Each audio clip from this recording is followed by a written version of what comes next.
Hello दोस्तों, नमस्कार। मैं डॉक्टर स्वयं प्रसाद कंसली ज्योतिष आचार्य आज की इस ज्योतिष की श्रृंखला में आप सभी लोगों का स्वागत करता हूं।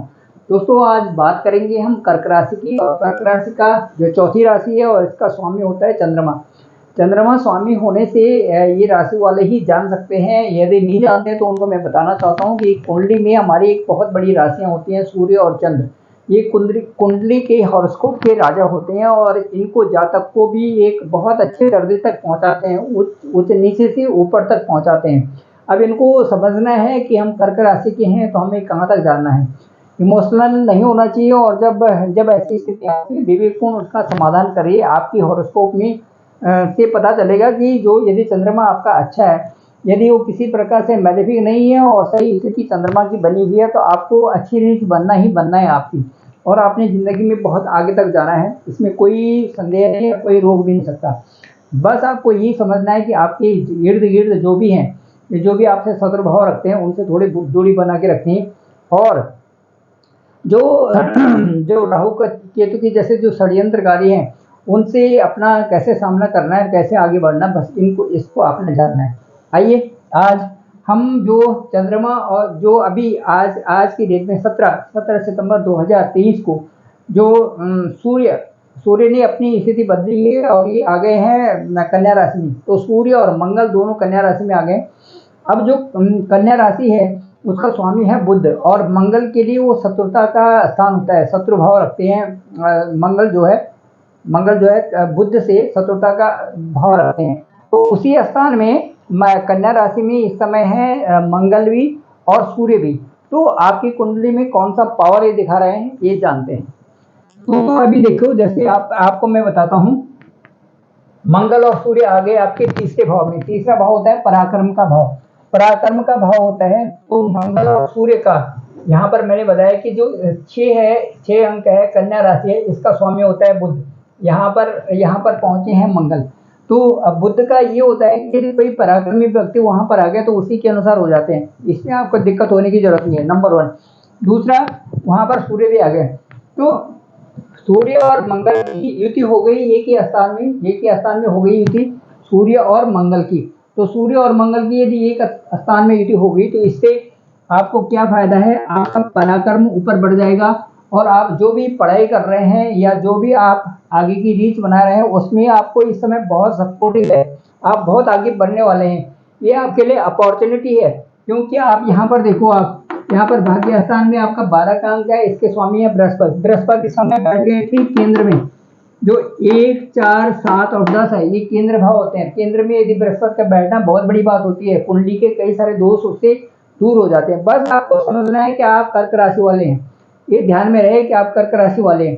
तो यदि ये समझेंगे तो आप अपने को राजा जैसे महसूस करेंगे। अब देखिए, यहाँ पर बृहस्पति बैठ गया केंद्र में। केंद्र में जब भी बृहस्पति बैठते हैं तो ये 100 लाख जो दोष होते हैं आदमी के, वैसे ही दूर हो जाते हैं। तो 100 लाख दोषों को दूर करने का मतलब है बहुत कुछ। तो आपको ये समझना है कि बृहस्पति आपके केंद्र में यहाँ पर बैठे हुए हैं दसम स्थान में। दसम स्थान में होता है आपका नौकरी चाकरी व्यवसाय का, या जो भी आप काम कर रहे हैं उसको आगे बढ़ाने का। अब यहाँ पर बृहस्पति की स्थिति है राहु के साथ भी यहाँ पर है, चौथे भाव में केतु है। राहु केतु के एक्सेस में तो है, लेकिन राहु की डिग्री तो 2 डिग्री से भी कम होगी, इसलिए उससे घबराने की जरूरत नहीं है। अब बृहस्पति इंडिपेंडेंट रूप से कार्य करेंगे। अब इंडिपेंडेंट रूप से जब बृहस्पति काम करेंगे, स्वतंत्र रूप से काम करेंगे, तो कोई भी आपने जब स्वतंत्र रूप से काम करता है तो वो कार्य अच्छा ही होता है। यदि उसमें किसी और की नोक-झोंक ना हो तो काम अच्छा ही होगा, बशर्ते कि उसकी बुद्धि उस समय सही चल रही हो, सही दिशा में हो। तो यही देखना है कि आपका बृहस्पति भी आपके साथ में है, आपका पराक्रम भाव भी आपके साथ में है।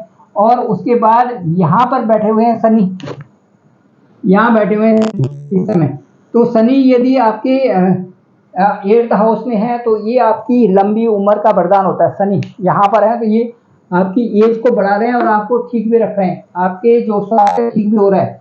तो ये सारी चीजें आपके पक्ष में आ रही हैं। तो आपका पराक्रम अच्छा है, आपका भाग्य अच्छा है, और आपको निरंतरता में एक रेगुलर रीच बना रहे हो आगे बढ़ने की। तो इससे अब राहु की अब समस्या है नहीं, ये 2 डिग्री के रह गए, यहाँ पर कोई समस्या नहीं है। बृहस्पति जो है आपको जो है प्रमोशन के चांसेस देगा। आपके जो आप कंटेंट से लिख रहे हैं, पब्लिकेशन हो रहे हैं, कोई भी चीज़ कर रहे हैं, उनमें आपको अच्छा हो देगा। और आप जो उसमें आगे बढ़ते जाइए, मन भी लगाइए और उसको सोचिए, बार बार सोचिए और कर एक तरफ करके आगे रख दीजिए। जो भी इम्पैक्ट होकर के स्वतंत्र रूप से आप अपना रिजल्ट निकालेंगे, वही इसका इसका आखिरी जो आपका विजन होगा, और उसमें आप जो है आगे निकल जाएंगे। अब जो इस समय थोड़ा सा ये है कि थोड़ा सा बदलाव की स्थितियां आ रही है, जैसे एक जगह से दूसरी जगह जाना, इस तरह से आ रहा है, इस तरह से बदलाव की स्थिति आ रही है।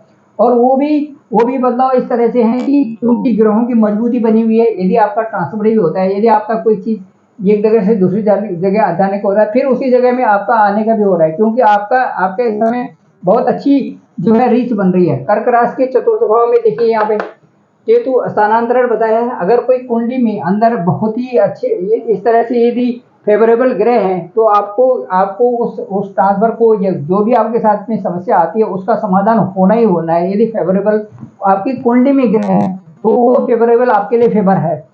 अब मैं बताऊंगा कि दसम भाव में मेष राशि है, ये देखिए मेष राशि है, और कर्क आपका लग्न है। देखो कर्क लग्न है, दसम भाव में मेष राशि। इस समय मंगल की दृष्टि भी यहाँ पर है, ठीक है। आठवीं दृष्टि यहाँ पर, मंगल की आठवीं दृष्टि भी यहाँ पर है।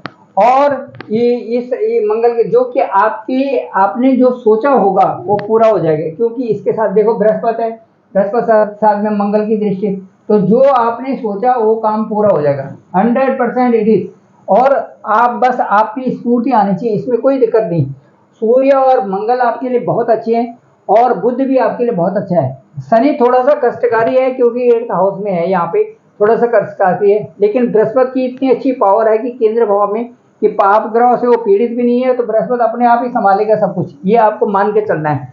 उसके बाद शनि की नीच दृष्टि जब भी होती है, शनि की देखो नीच दृष्टि होती है मेष में, और शनि उच्च होता है तुला राशि में, और मेष राशि में नीच का होता है। तो ये जो शनि की नीच दृष्टि है यहाँ पे, ये थोड़ा सा जो है इसमें होता है कि जो बड़े बूढ़े लोग होंगे, ये जो आपका अधिकारी होगा, वो थोड़ा सा आपको किसी हिसाब से थोड़ा सा परेशान करने की स्थिति में आएगा। लेकिन परेशान होने की जरूरत नहीं है, आपको उसको टैकल करना है, आपको आता भी है भाई। आपका जो लॉर्ड है वो चंद्रमा है, आपको आता है टैकल करना। आपको यही समझना है कि मुझे सब कुछ आता है, और मैं इसको किस तरह से सोचता हूँ, क्योंकि आपकी इतनी अच्छी पावर होती है कि सामने वाले को बहुत अच्छी से आप पहचानना जानते हैं, और उसको फिर मन में रखते हैं, मन में फिर वो भाव बहुत दूर जा करके निकालते हैं। ऐसा नहीं करना, आपको उस आदमी को पहचान के उससे काम निकालना जाना है, ये आपको आता है, और काम निकाल के आगे बढ़िए और मस्त रहिए लाइफ में। तो ये स्थिति है, यहाँ पर नीच दृष्टि है, लेकिन आपको किसी तरह से भयभीत होने की जरूरत नहीं है। शनि की नीच दृष्टि भी कुछ काम नहीं करती, वहां पर बृहस्पति बहुत अच्छी स्थिति में वहां पर है।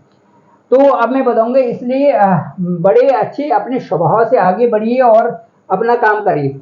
अब मैं दोस्तों ये बताना चाहूंगा कि कुंडली होती है, कोई भी हॉरोस्कोप होता है, तो उसमें दो तीन चीजें बड़ी इंपॉर्टेंट होती हैं कि उच्च राशि में कौन ग्रह बैठा हुआ है, और कौन राशि नीच ग्रह में बैठा हुआ है, मित्र राशि में कौन बैठा हुआ है, और अपने हाउस के अंदर कौन बैठा हुआ है, ये बड़े इंपॉर्टेंट होते हैं। उसके साथ साथ में ये जरूर होता है, उसका प्रभाव जरूर पड़ता है।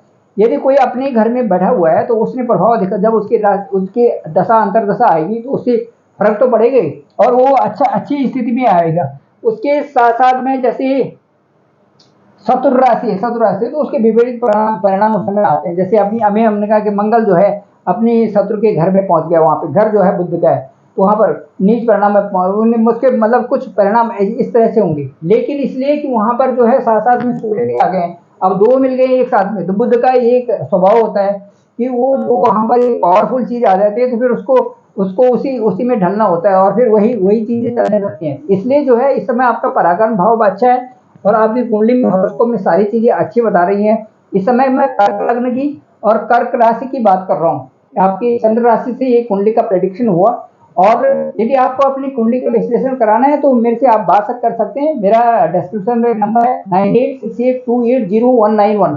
आप मेरे से जरूर बात भी कर सकते हैं, और अपनी कुंडली का विश्लेषण भी कर सकते। कभी भी आप विश्लेषण कराइए, कभी मेरे को कॉल करिए, मैं आपकी कॉल को जरूर पिक करूंगा।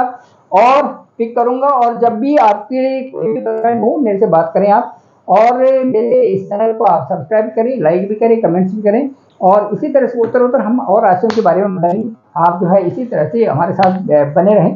Thank you very much.